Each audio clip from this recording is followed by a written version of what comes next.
ছাত্র জীবনটা কেমন হতো যদি পরীক্ষা না থাকতো?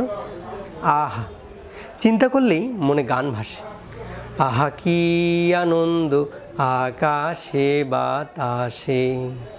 কিন্তু বলা হয়ে থাকে জীবনের প্রতি পদে পদে পরীক্ষা। জীবনের পরীক্ষার কথায় পরে আসি।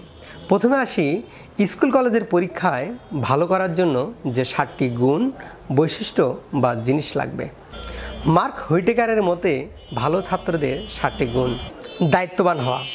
যেমন ধরো, তুমি যদি তোমার নিজের দায়িত্ব না বোঝো, পড়ার সময় মতো না করো, তাহলে পড়ালেখায় ভালো করাটাই তোমার জন্য কঠিন হয়ে যাবে। আবার তুমি যদি নিজে থেকেই কিছু করতে না চাও, কেউ না বললে না পড়ো, তাহলেও সমস্যা।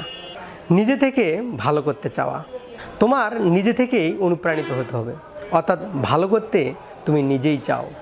অন্য কেউ জোর করে বলে বলে তোমাকে ভালো করাতে পারবে না।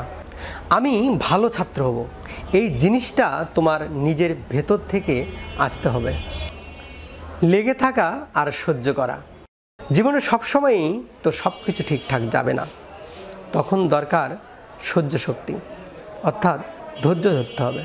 জিনিসটা কি বোঝা, বুঝে বুঝে পড়তে হবে, আর কেবল মুখস্থ করলে হবে না, বোঝার চেষ্টা করতে হবে, চিন্তা করতে হবে, তখনই শেখাটা কাজে লাগবে। নানা উপায় ও উৎস ব্যবহার করা।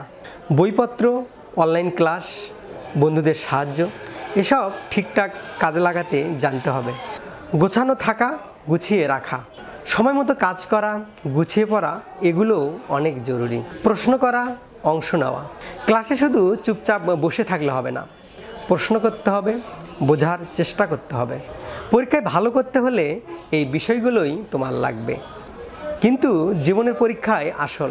ক্লাসের পরীক্ষায় ফার্স্ট হলে আর জীবনের পরীক্ষায় খারাপ করলে তাহলে তো আর হবে না।